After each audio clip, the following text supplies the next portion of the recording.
Les deux meilleurs kickboxers actuels au-dessus de 100 kg, les deux meilleurs stand-up fighters.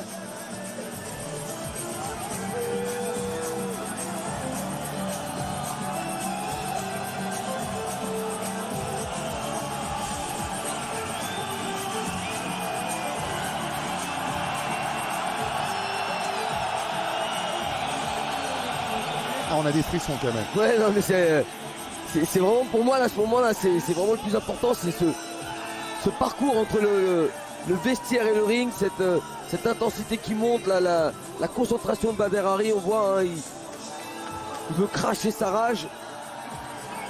Il y a un regard concentré. On attend de voir celui du champion, celui qui va faire son entrée dans quelques instants. Two names indelibly linked to kickboxing history meet again for some unfinished business. The baddest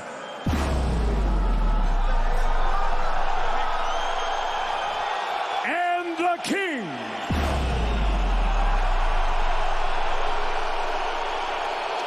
Legacies will be defined, history made. 5 rounds for the heavyweight championship of the world. This bout sanctioned by the International Sport Kickboxing Association. At the opening bell, your referee Atsushi Onari.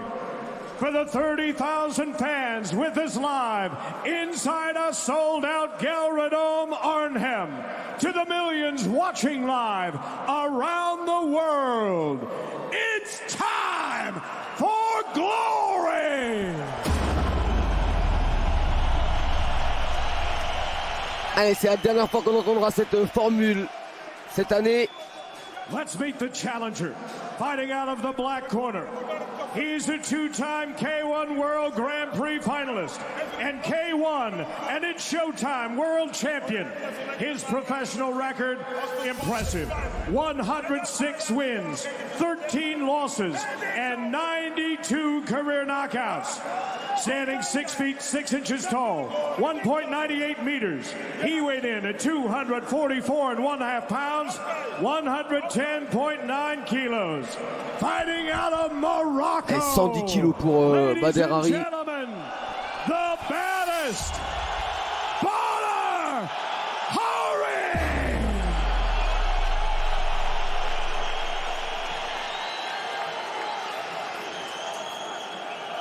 And now his opponent, fighting out of the white corner. He arrives on a 17. C'est pour nous rappeler encore plus la finale du K1 Grand Prix. Le face-à-face entre les deux hommes. 2 centimètres à l'avantage du Marocain. 8 kilos en plus pour Rico Verhoeven. Bader Hari, si le kickboxing avait décidé comme le MMA ou plus particulièrement l'UFC de faire une ceinture BMF, Baddest Motherfucker, assurément Bader Hari l'aurait autour de la taille depuis 15 ans. Allez, c'est parti, les deux hommes en droitier. Ce soir, c'est celle du Glory qui est en jeu. Et elle est la propriété de Rico Verhoeven jusqu'à maintenant. Allez, la première attaque avec les poings de Rico Verhoeven. Qui va essayer d'emballer. Et qui touche déjà avec une première droite. Les spécialistes étaient d'accord pour dire que les débuts du combat seraient à l'avantage de Bader Hari. Mais où en est Bader Hari?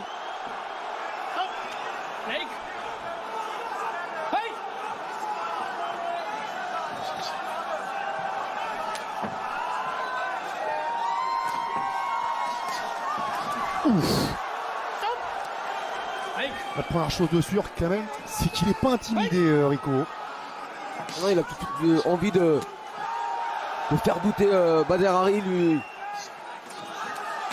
Il place des attaques en ligne basse, c'est bloqué cette fois.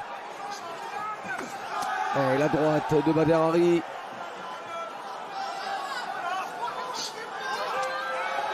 Le dernier combat de Bader Hari remonte au 3 mars 2018, victoire sur SD Gargues. C'est vrai que c'est pas les mêmes appuis, hein, quand vous voyez les poteaux. Oh, attention, c'est lui qui est touché. Il a été complètement sonné, Rico Verhoeven. Et le voilà, le knockdown dans les 2 premiers rounds. Et c'est pourtant Rico Verhoeven qui a déclenché le premier, qui a essayé de mettre la pression sur Bader Hari. Et attention derrière, En restant très très calme, il a réussi à placer cette droite qui a déjà fait beaucoup de dégâts chez ses adversaires. Bader Hari qui accélère maintenant. Rico qui va gagner du temps pour essayer de récupérer. Et encore une longue minute à tenir.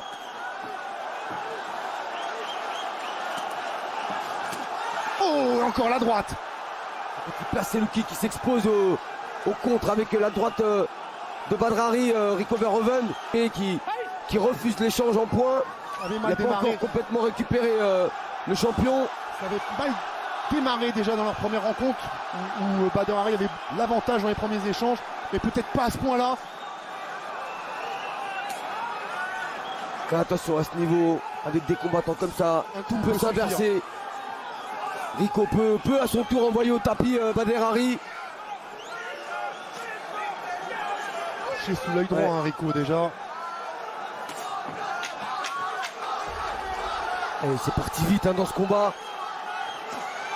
Allez, le high kick pour Bader Hari.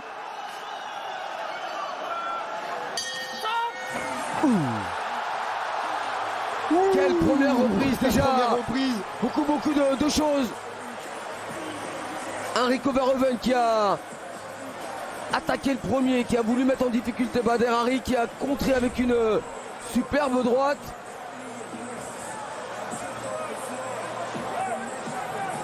Voilà, elle arrive juste au niveau du menton, cette très courte droite de Bader Hari, même presque à la gorge. Et heureusement que ça a manqué de précision, parce que si c'était vissé à la pointe du menton, ça aurait été un chaos net. Et déjà, Bader Hari réussit ce que beaucoup ne parviennent même pas à imaginer, envoyer Rico Verhoeven au tapis.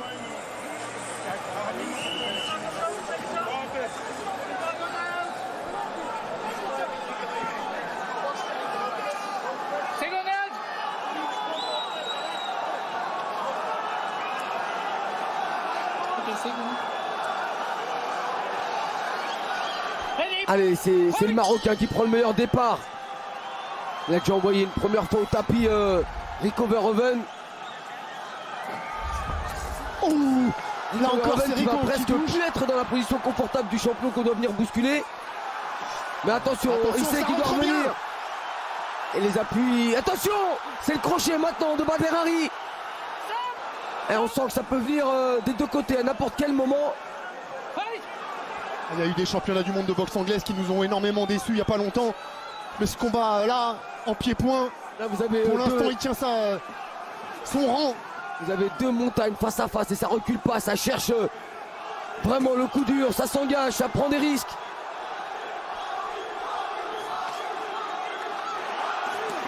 Allez, on place un petit coup de pied au niveau des appuis pour se rapprocher. Mais ce que veulent vraiment l'un ou l'autre, c'est faire parler le power punch.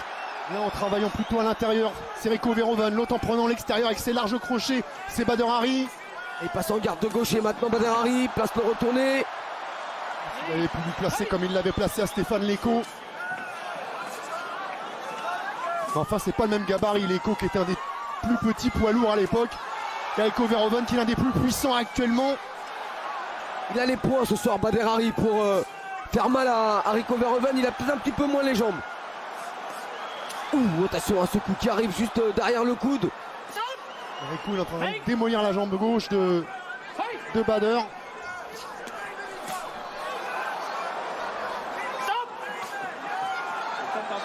Avec des low kicks intérieurs à répétition.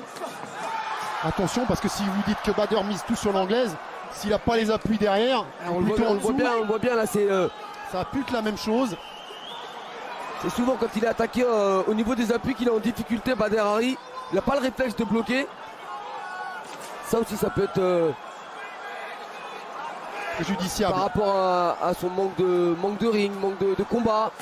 Il n'a pas automatiquement cet automatisme de bloquer les coups, de remiser. Alors il va sur ce qu'il sait faire, c'est-à-dire chercher la guerre, mettre la puissance avec des coups sur les côtés, à l'intérieur, en anglaise. Percute très court pour Rico Verhoeven. Il a encore le crochet, il a ripé. C'est toujours ça, à l'intérieur pour Rico, les directs, les uppercuts et les larges crochets pour Badr Hari. Et la salle qui se réveille.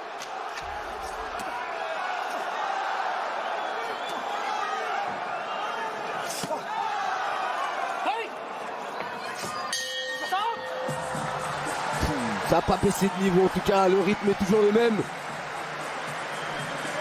Avec un travail très propre des deux côtés. Plus orienté sur les points pour Badr Hari. La question maintenant qu'on se pose, Kamel, c'est est-ce qu'on a passé le money time pour Badr Hari? Est-ce que les meilleurs rounds pour lui sont pas les deux qui viennent de passer? C'est parti très vite. Et on voit cette attaque de début de seconde reprise. On a vu quand même un Rico reconstruire dans cette deuxième reprise. Reconstruire sauf sur ce crochet gauche qui a été aussi bien amené par le Marocain. Bien sûr, dans certaines réactions, Badr Hari nous a fait trembler, mais dans la linéarité ça a été plus disputé dans la deuxième reprise avec chacun leur moment, alors que dans le premier round on a eu un Badr Hari qui a dominé grâce à ce voyage au tapis.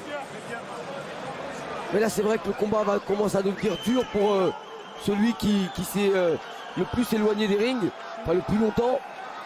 Il s'en est éloigné, il est allé au Maroc chez lui. Il a beaucoup couru dans les montagnes de l'Atlas pour préparer ce combat.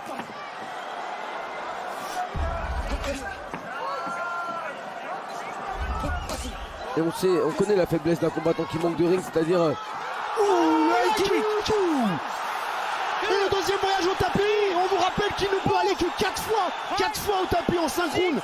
Faute de quoi, l'arbitre sera obligé d'arrêter le combat. Il m'a fait mentir, je parlais de sa faiblesse qui venait des jambes, je le trouvais pas très bien en appui, mais c'est avec un high kick qu'il est venu encore une fois envoyer au tapis Rico Verhoeven, et ce high kick à la façon Badr Hari qui retombe avec le tibia sur le sommet du crâne. Il n'y en a pas 50 des combattants qui peuvent envoyer Rico Verhoeven au tapis à 2 reprises dans un combat. Il n'y en a pas 150, il y en a même qu'un. Qu'est-ce qui s'est passé? Oh non, ne me dites pas qu'il s'est blessé. Oh, ça serait catastrophique. Ne me dites pas qu'il s'est blessé. Oh là là.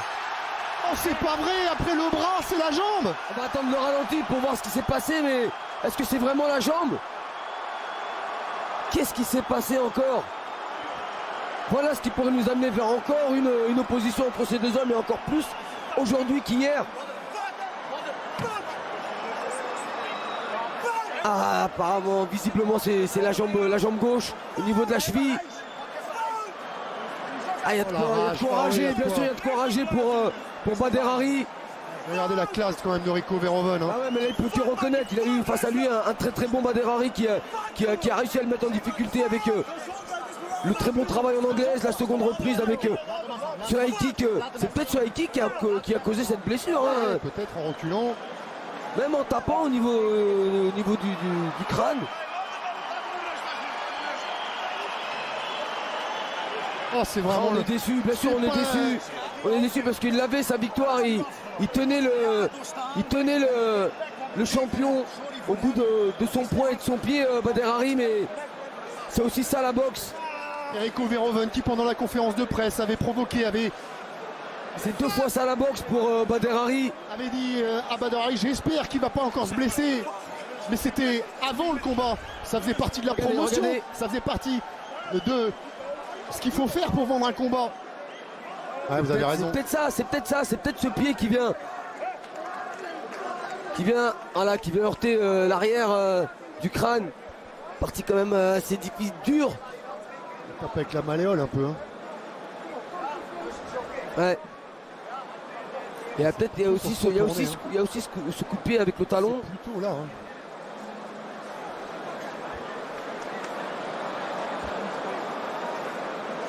Ah, il le sent tout de suite. Ouais, c'est peut-être ce coup de pied. Ça fait vibrer. On a vu vibrer le pied.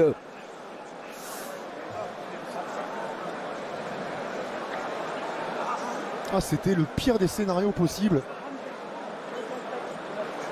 Après la première rencontre qui avait fini de la même façon, on voulait un gagnant clair et net.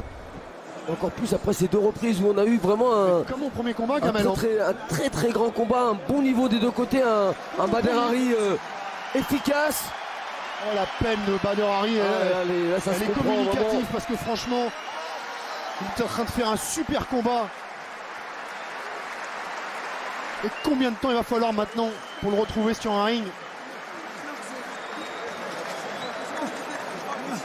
Et ça nous frustre, ça nous prive forcément d'un dénouement sportif. On les comprend, c'est l'arme du combattant qui est vraiment allé chercher au plus profond de lui pour revenir, se préparer, être au top. Le jour du combat, il l'était au top, Badr Hari, il n'y a aucun doute. Il avait de la puissance dans les poings, de la puissance dans les jambes. Il avait vraiment bien débuté ce combat. On voit là toute la cruauté de ce sport, Kamel. Des mois, des années de sacrifices, de privations, d'investissement pour qu'une blessure ruine totalement un rêve. Lui, il n'a rien à se reprocher, hein, ce garçon. Rien, mais comme la première fois, pour lui, voilà. c'est comme la première fois. Il était malmené en début de Il est combat. maudit ce combat, faut croire. Il y a peut-être une malédiction sur ce combat. Ils arrivent à se retrouver, mais il y a toujours un truc qui vient stopper l'échange. 2 fois la blessure, honnêtement, ça fait beaucoup quand même pour une coïncidence.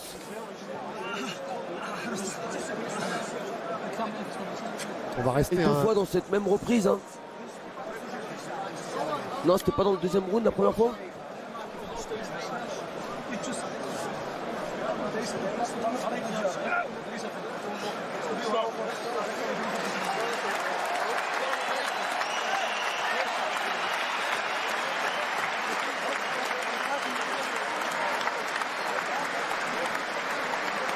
Ah oui, c'est dans la 3e reprise hein, qu'arrive cette blessure.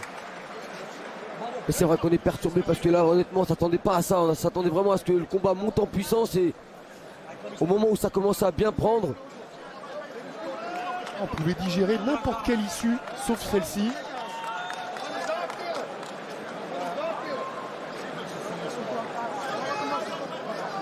Évidemment, Rico, il n'a rien à se reprocher.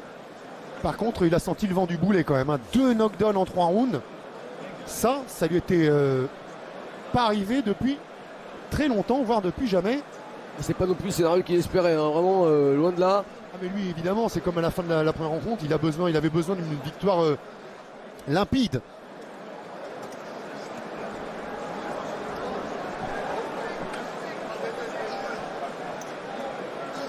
Aïe aïe aïe aïe aïe aïe aïe.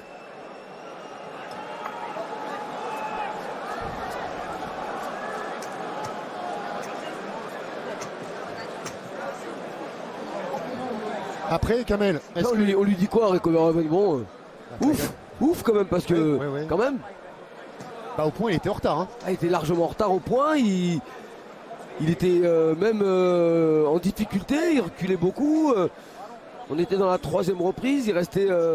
Il en restait 2, ça lui faisait un sacré retard parce que s'il y avait eu 18 dans cette 3e reprise, on se retrouvait avec 4 points. Il en avait rattrapé 1 au 2e round à 19, donc 3 points. Mais il n'avait pas 3 rounds derrière pour les rattraper, ces 3 points. Il en avait 2.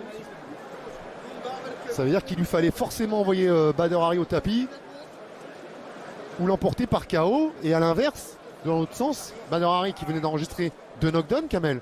Lui, il avait plus que 2 knockdowns à enregistrer en tout Mettre un terme au pour combat, mettre un ouais. terme automatique au combat. Et 2 knockdowns en 2 rounds et demi, puisqu'on était à la mi-combat. 2 knockdowns, c'était faisable pour lui.